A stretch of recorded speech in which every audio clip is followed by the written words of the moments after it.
For thousands of years, we have looked at the night sky and believed that the illuminated stuff was all that made up our universe. Scientists now realize it's not what shines in the light, but what hides in the dark that holds the true secrets of our sky. There is a mysterious dark matter that binds stars and galaxies together, and strange particles like WIMPs, axions, and machos might be to blame. And there is a dark, repulsive energy that is creating space in the universe, but driving the galaxies further and further apart to a dismal fate. Combined, dark matter and dark energy make up 96% of the universe. And uncovering their secrets is like making the one-in-a-million shot. If uncovered, the ultimate fate of the universe might be revealed. Will it crash and burn in a horrific collision of gravitational forces? Or will dark energy tear the universe apart? The betting is the universe will die in ice. Understanding these two quantities, dark matter and dark energy, is really fundamental to understanding the universe. This is a trip to the dark side of the universe. This is the hunt for dark matter and dark energy.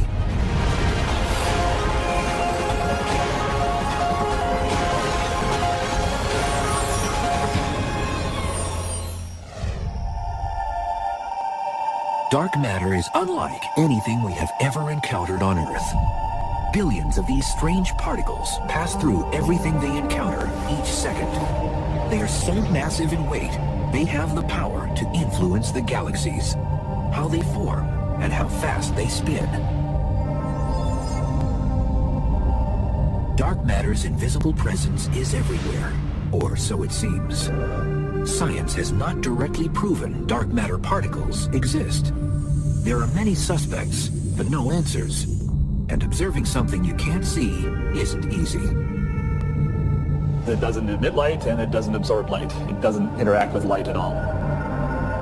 Not only does it not shine, you can't easily see it in obscuration. But the evidence is there. Science knows it.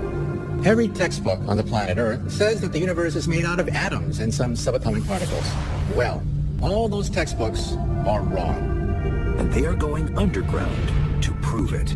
When they hear about this invisible matter called dark matter, they say, bah, humbug, show me proof that dark matter exists. Sudan, Minnesota, 200 miles from any major city lights.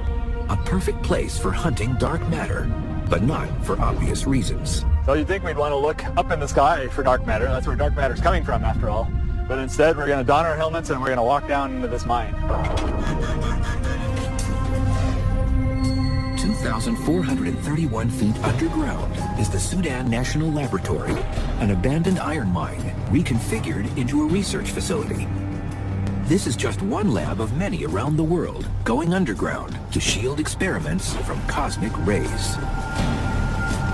Each are racing to detect dark matter, an invisible particle that has only been indirectly observed but never captured. We've been at this for now a decade, and we have yet to see a dark matter particle. The hunt for dark matter started almost a century ago. Astronomers finally had the tools to see deep into the night sky, and the questions began. So it wasn't until the 1920s that the technology developed well enough so that we could take little fuzzy patches that people had noticed in their telescopes and resolve them and figure out what they are.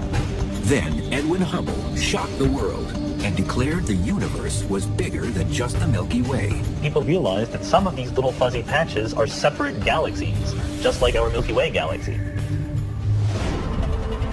As astronomers discovered new galaxies, Caltech professor Fritz Zwicky looked up to the neighboring Coma cluster of galaxies and observed something strange. When he measured what the motions were in the Coma cluster of galaxies, he got an estimate for how much mass there was in that cluster. Then he compared it to how much mass you could actually see by looking at the galaxies. Something didn't add up. The galaxies were moving too fast within the cluster for the amount of illuminated stuff he could see. By his calculations, there should have been 160 times more illuminated mass to account for the random speeds of galaxies in the cluster. Something else was affecting their motions. But what was it?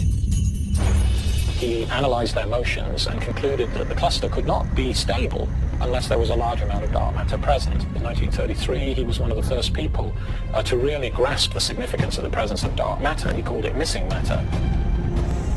Dark matter, an invisible mass that was gravitationally attractive and was able to affect the speeds of entire galaxies in a cluster. Revolutionary thinking? Yes. But the discovery was largely ignored. I think that people took Zwicky seriously, but they didn't jump to any conclusions. This was a time when the universe was just beginning to be explored. It was the 1920s when we first realized there were galaxies outside our own. What we didn't know back then was whether it was simply galaxies or stars or gas or dust that we couldn't see, or whether it was something truly different. Zwicky's observations were based on measuring the mass in the stars and galaxies. But how do you weigh stuff in space? You can't go and put the sun on a scale. It's a little bit hard.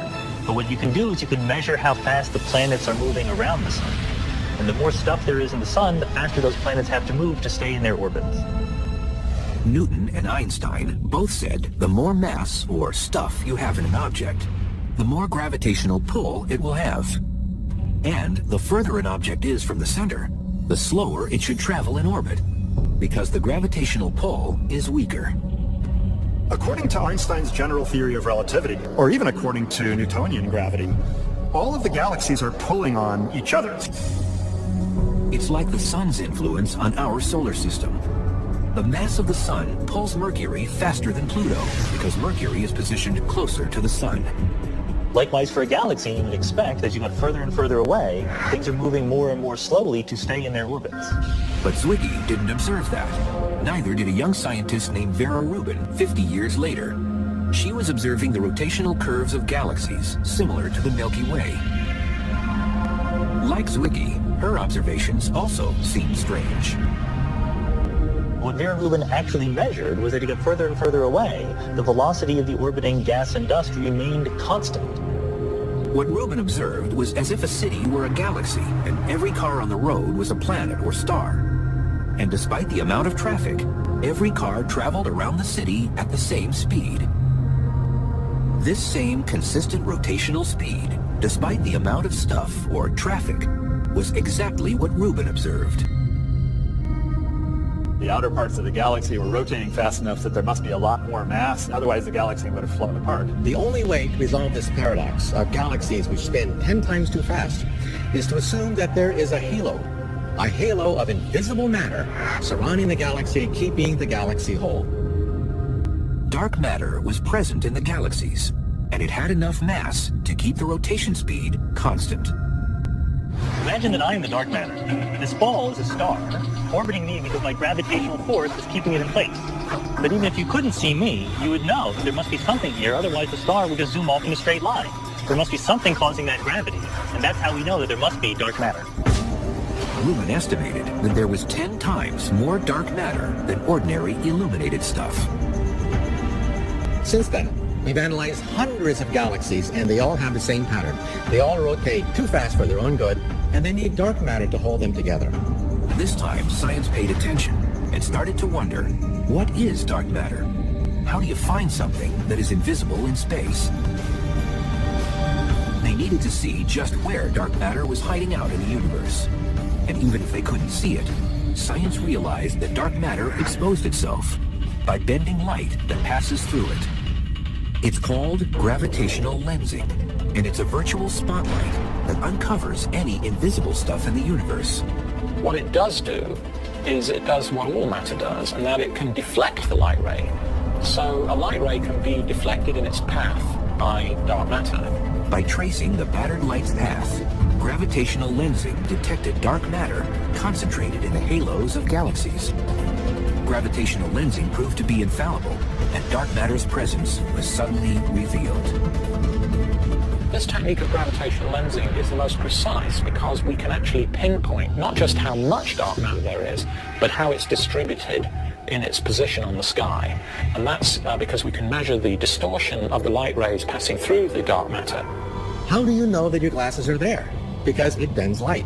In the same way, by looking at Hubble space pictures of the universe. And looking at the distortion of light as it goes through galaxies, we actually have maps of dark matter. Most of the mass of a galaxy is from the dark matter. The ordinary matter accumulates in the gravitational field of the dark matter.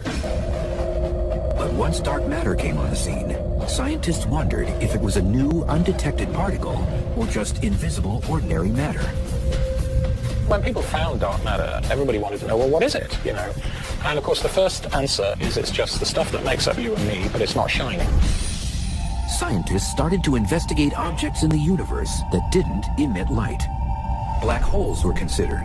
They don't emit light, can draw matter to themselves, and are detected with gravitational lensing. It could take the form of black holes or machos, massive compact halo objects, which are basically dark, small stars that don't give off a lot of light. Machos hide out in the halo of the Milky Way and are detected by gravitational lensing. But there weren't enough to account for the amount of dark matter needed. Failed stars like brown dwarfs were also suspected. They are massive enough to make up dark matter's presence. Whatever dark matter is, there is way more of it than the ordinary matter of stars and planets. 10 times more. All of the stuff that you can construct from ordinary atoms, protons and neutrons and electrons, cannot possibly be enough to account for the total amount of matter that you see in galaxies and clusters. Scientists continued to present new suspects as the search continued for dark matter.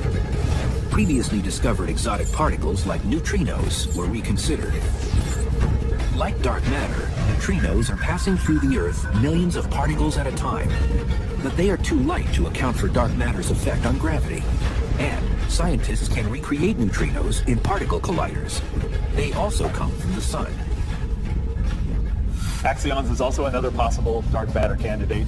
They were invented to explain a particular glitch in one of the particle physics theories. They would be extremely light, so you search for them in a completely different way than what we're doing.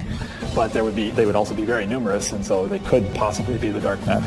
Axions are very light and are believed to have been created at the moment of the Big Bang, just like dark matter. But theories suggest that they could change to protons, while dark matter is stable. After exhausting all the usual suspects, many scientists believe dark matter is a new exotic particle, unlike anything on Earth. And billions are passing through us every second. Up until the discovery of dark matter, scientists believed the universe was made only of protons, neutrons, and electrons, the stuff everything on Earth is made of. And we know it has some mass, and we're left with something that we've not yet detected. But to be a perfect dark matter candidate, it must have certain physical properties, and none of the usual suspects were fitting the crime. So we know that the dark matter is some ponderous substance. We know that it's not moving too quickly, and we know that we can't see it. Dark matter particles are not traveling at the speed of light, and they don't interact with you and me or anything pretty well, and that's why it's been so difficult to track down these particles. And it doesn't interact with ordinary matter except through gravity. If I had some dark matter in my hand, it would have weight. But first, it would dissolve right through my fingers. There aren't any candidates for cold dark matter within what we call the standard model of particle physics.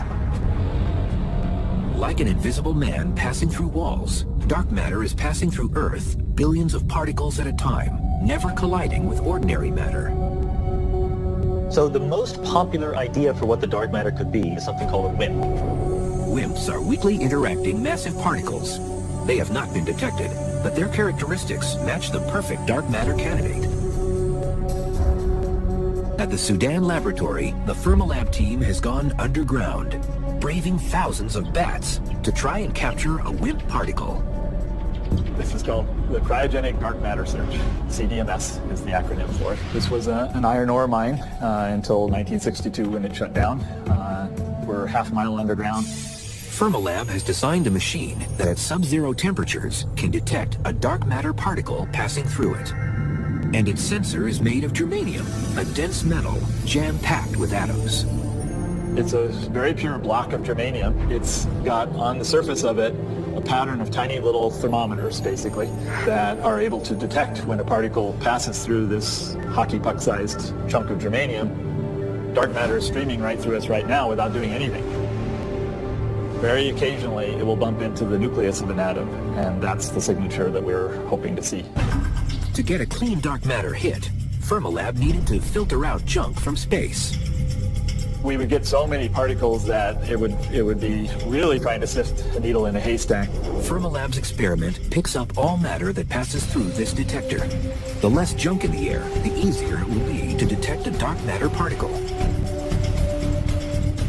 Because dark matter doesn't interact easily with regular protons and electrons, Fermilab has frozen the germanium pucks to near sub-zero temperatures. If a dark matter particle comes through and hits a nucleus, it will actually change the temperature of the crystal very slightly. And so we're looking for that tiny change of temperature in the crystal to signal that a dark matter particle has passed by. 16 germanium pucks sit in a chamber inside a clean room. So we're suited up. We're about to go into the experimental room. It's a class 10,000 clean room. That's why we're all suited up, so we don't carry in any dust, because that would cause a background for the experiment. So let's go inside. So we have scintillation counters that are catching the cosmic ray particles that get all the way down underground here. So right here is what keeps our experiment cold, that tiny little bit above absolute zero. This is a dilution refrigerator. Way inside here are the germanium and silicon detectors, so we're just waiting for a WIMP, a dark matter particle, to get down to this depth and hit one of those germanium and silicon crystals that's buried way inside all this. Fermilab has been visiting the mine for nearly 2 years, trying to capture dark matter. This is far harder than it sounds. Although billions of particles are passing through Earth at one time, it's a 1 in a million shot dark matter will interact with ordinary matter. Getting a dark matter particle to hit a germanium atom is like an archer trying to hit a bullseye when the target is a mile away. All these green lights indicate particles passing through the germanium and silicon detectors that we saw downstairs. These are almost certainly all background particles, but maybe it's buried in there someplace as a WIMP. But we won't know until we analyze the data. Hunting dark matter is tedious. Each day, the Fermilab team reports to the underground lab, analyzes data, and perfects their ping pong game while waiting for the one hit that will prove dark matter exists. But for all this effort and waiting around, no dark matter has been detected by Fermilab or by anyone else. Unfortunately, we've seen precisely 0 dark matter particles so far. Any day now, we may have the announcement that physicists have captured dark matter in a bottle. We have a hypothesis. It certainly seems to explain the universe we live in, but the plain fact is we haven't yet detected this cold dark matter particle. Finding dark matter will not only give us proof of its existence, but might also answer the other big questions of space. Detecting dark matter directly will give us a window on what was going on 1/10,000th of a second after the Big Bang. If scientists can discover what dark matter is, they might also discover how the universe behaved early in its life. Dark matter is not only a mysterious quantity in the universe, but also is fundamental to why we're here, in fact. It would be difficult to form galaxies and hence, the solar system and hence life on Earth. The story of dark matter and dark energy can't be told without going back to the beginning of time, to the moment of the Big Bang, when space didn't exist. There is no center where you can point to, and that's exactly the analogy for the Big Bang. There is no direction in the sky from which all the galaxies are expanding. From this moment of nothing to a violent explosion, space was created, and the universe began to grow from a seed. Particles formed in a nuclear fusion of gas and energy. Ordinary matter was reacting with other ordinary matter. The early universe was in fact a nuclear reactor when it was 1 minute old. And 380,000 years later, bits of particles began to cluster, creating the seeds from which stars and galaxies would later form. Bigger lumps grow to form yet bigger lumps, and so gravity is slowly pulling force, bringing objects together. What scientists now realize was that at the moment of the Big Bang, dark matter was created. And it played a critical role in helping ordinary matter clump together to form stars and planets. Like steel girders used on a building site, dark matter's slow-moving particles acted like scaffolding upon which ordinary matter could attach itself. believe that because it's cold and doesn't interact very much, that dark matter was pulled together by gravity very slowly over time and actually formed the seeds around which normal matter coalesced into galaxies. It's like a cosmic web, like a spider's web, where there are strands of dark matter, and where these strands intersect, like a scaffolding pattern. So in a sense, the dark matter is the framework. It's providing the scaffolding for the shining galaxies that we can easily see. Are really like the Christmas tree lights. They're not the actual Christmas tree. They're the things that are visible from very, very far away. But the reality of a galaxy is a big halo, most of which you don't see. You see the shiny bits that are stars and planets that have accumulated in the center of that large halo, which is mostly dark matter. Scientists have long wondered why galaxies formed in seemingly random patterns across space. Now scientists know it's because of dark matter's gravitational pull. The universe is not uniform at all, but has voids, it has clumps, it seems to have bubble-like regions. Well, we now believe it's due to dark matter. In the last year, astronomers have been able to take their theory one step further and create a detailed 3D map of dark matter in the universe using gravitational lensing. And Einstein said that gravity affects everything, just like gravity is caused by everything. So one of the things that is affected by gravity is light itself. Because when light goes through dark matter, it bends, just the way light bends when it goes through glass. And light doesn't discriminate between ordinary matter and dark. Both types of matter batter light's path as it travels through galaxies. Like plotting a course on a map, astronomers have traced thousands of light sources as they pass through dark matter. It has given science the most accurate picture yet of where dark matter hides in space. We can compare that map of the dark matter with where the galaxies are. And lo and behold, we find that the dark matter is acting as the skeleton. It is the backbone around which the visible material is clumping. By mapping the universe, astronomers can also look back in time and predict how much matter was created at the Big Bang. So if you know how lumpy the universe appears now, and when it was half its current size, when it was half its current size before that, you can infer the total amount of stuff in the universe. It gives us another very nice way of matching onto what we believe is the total amount of dark matter. It's estimated dark matter makes up 23% of the universe, while ordinary matter makes up only 4%. You need a lot of dark matter to account for the total amount of gravity that exists in these clusters and galaxies. But what makes up the final 73% of the universe? Scientists were shocked to discover a new mysterious dark energy was dominating space. And its repulsive energy is driving the galaxies apart.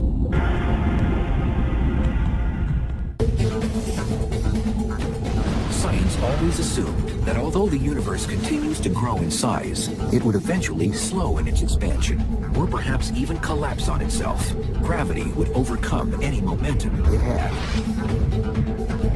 But while measuring the expansion history of the universe, scientists were shocked to realize that the universe wasn't slowing down, it was speeding up.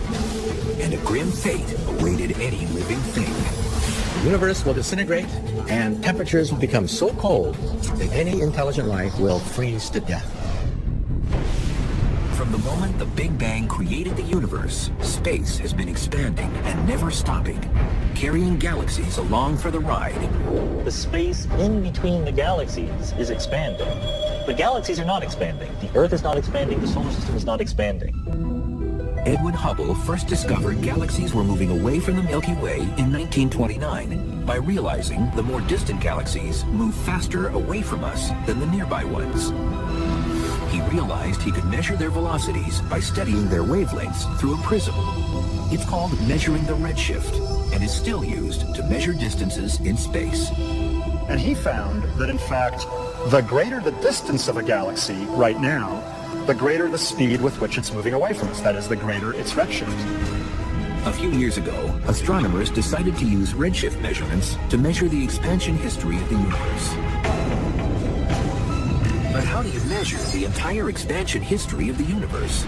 How do you travel back 12 billion years in time? We have the capability of going back in time directly to observe the past. So much in the same way as a geologist, looks at layers in the Grand Canyon, and as he goes down into lower and lower layers, looking back in history. If you look at progressively more distant galaxies, you're looking at them as they were at progressively greater times in the past. To measure expansion history, scientists used Type 1a supernovas as their standard candle.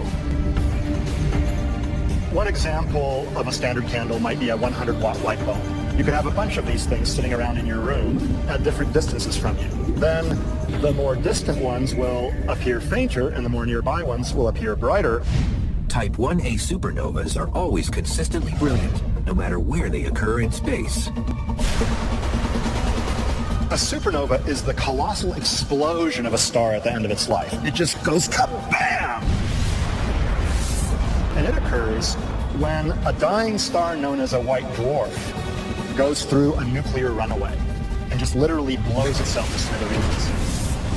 We find the Type 1a supernovae in very distant galaxies, so they look really faint, and then we compare them with Type 1a supernovae in nearby galaxies whose distances were measured using Cepheid variables or some other technique.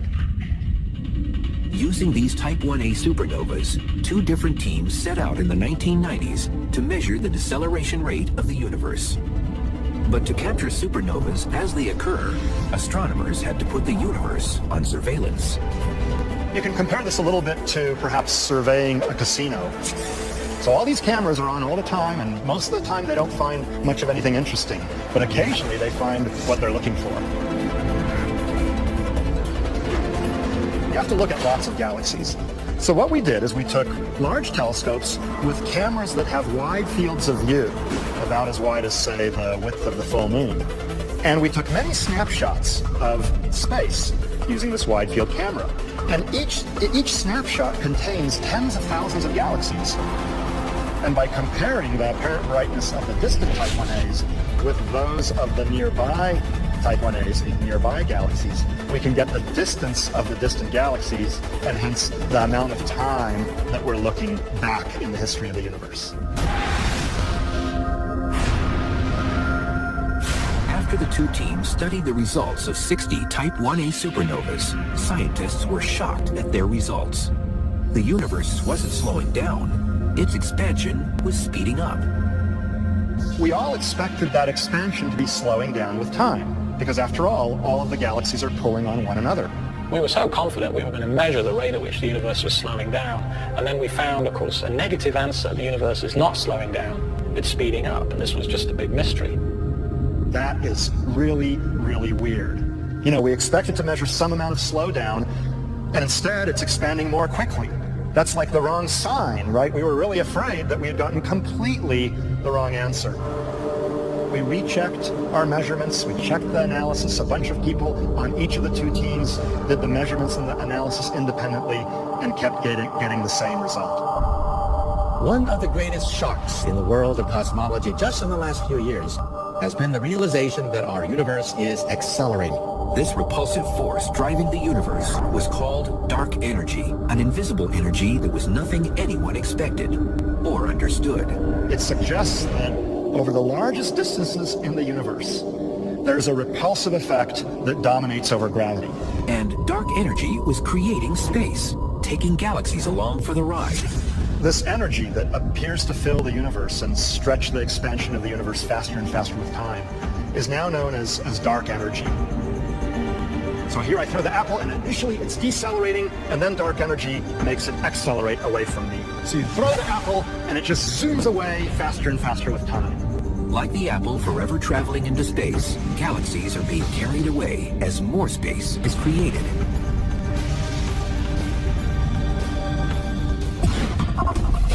So if you could imagine, a classroom populated by chairs, and those chairs are slowly getting further apart from one another within a classroom. Because if all the chairs are being stretched apart, like in the expanding universe, no matter which chair you sit on, you'll find all chairs are moving away from you.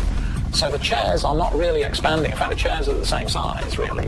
What's happening is that the room is getting bigger. The space in between the chairs is being stretched apart. More space is being created in between the galaxies. So you have individual galaxies remaining of constant size in a universe where all of space is getting bigger and bigger. dark energy is very different from dark matter. It doesn't clump up like galaxies do in clusters or like stars do in galaxies. Instead, it appears to be pretty uniform, and we find the same amount of acceleration no matter which direction we look at. It's probably smooth, although some people believe there may be structure in its distribution and its influence. Dark energy is the energy of the vacuum, the energy of nothing. Even nothingness has energy, and it's pushing the galaxies apart, creating a runaway universe. It appears dark energy and dark matter have been at war with one another since the beginning of time. Science believes dark energy was created along with dark matter at the moment of the Big Bang. It has always existed in the universe, but gravitational forces of dark matter kept it in check, slowing down the expansion of space during the first 9 billion years of time. This changed 5 billion years ago when the universe grew big enough so that dark matter was dispersed throughout the universe, and dark energy wasn't so affected by dark matter's pull. As a result, the universe began to expand at an accelerated rate. Dark energy is a constant term. That was probably very insignificant when the universe was hot and dense in the beginning, so it doesn't really matter whether dark energy is there or not. It is there, but it just plays no role at all. And then as the universe gets cooler and less dense, bigger, so gravity becomes less important, and then dark energy takes over. It's a property of space that we don't yet fully understand. As the universe expanded, astronomers realized dark energy won its struggle with dark matter and started the acceleration 5 billion years ago. So there came a time, about 5 billion years ago, when the dark energy started dominating over the attractive matter in the universe. So in a sense, if you plot the force versus time, the gravitational attraction is declining with time, the repulsion is increasing with time, and about 5 billion years ago, the two curves crossed, and that's when the universe started accelerating in its expansion. Dark energy is fundamental to understand because it tells us where the universe is going. What's the fate of the universe? Is it going to expand forever and get cold and dark? Or is there, some end in sight? Dark energy now drives the expansion of the universe, and it doesn't seem to be stopping. The repulsive effect of the dark energy increased because the more space there is between galaxies, the greater is the cumulative effect of the dark energy, the repulsive effect. And individual galaxies seem destined to a lonely existence. So it looks as if this is the end of everything. Surprisingly, the theory of dark energy was proposed and discarded long ago from one of physics' greatest minds. He called it his biggest blunder. His name was Einstein, and he might have been onto the greatest discovery of the 21st century 80 years before anyone had a clue. Science now understands that dark energy is creating and expanding space. But in the early 20th century, astronomers believed the universe was only as big as the Milky Way and would never grow in size. But Einstein had just formed his theory of relativity and decided to test it on the static universe. But as hard as Einstein tried, he could not balance his equation to equal a static universe. His calculations showed a universe that must either expand or contract. He realized that if you had a universe that was smooth, that was uniformly distributed with stuff, his theory unambiguously predicted that it should either be expanding or contracting. So Einstein proposed a repulsive vacuum energy that would hold the universe in balance with attractive gravity. He called it his cosmological constant, a constant energy that would hold the universe in balance. He introduced the cosmological constant, or dark energy, to hold the universe static. When Hubble announced space was expanding, suddenly Einstein's cosmological constant seemed irrelevant, and he labeled it his biggest blunder. Now it turns out that dark energy, the concept that he threw away back in the 1920s, is in fact the dominant force blowing the universe apart. Einstein's so-called blunder will eventually determine whether or not the universe dies in fire or ice. And the betting is the universe will die in ice. In trying to survey how the universe behaves, Einstein had erroneously predicted dark energy and what is the total makeup of the universe. The total amount of stuff in ordinary matter and dark matter is not enough to account for the curvature of space that we observe. Like looking across a horizon on Earth, the size of the universe is so great the curvature of space appears flat. Add ordinary matter, and dark energy together. That makes a prediction for the curvature of space, and that prediction comes spot on. You get the right answer. Our satellite data now has revealed the fact that 73% of the matter-energy content in the universe is dark energy. Dark energy, which was once Einstein's blunder, is now known to be the dominant force in the universe. His blunders are our great discoveries. Scientists are at the very beginning of understanding what effect dark energy will have on the fate of the universe. Ideally, we'd like to measure how dark energy is behaving as the universe ages. Eventually, when the dark energy completely dominates over dark matter, the universe will enter a stage known as exponential expansion. For every given unit of time, it'll double in size.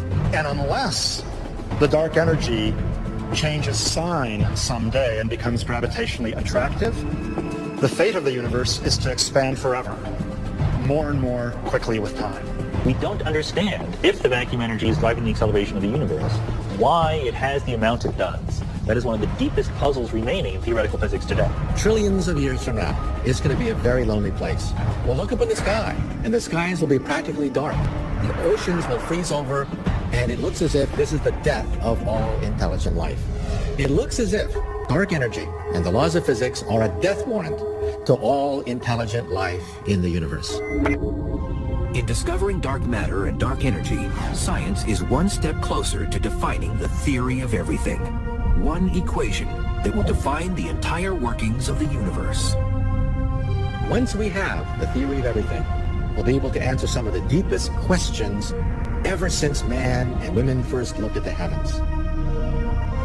This could be the crowning achievement of 2,000 years of investigation into the laws of nature ever since the Greeks asked the question, what are things made of? For now, dark matter and dark energy continue to be the greatest cosmological questions of the 21st century.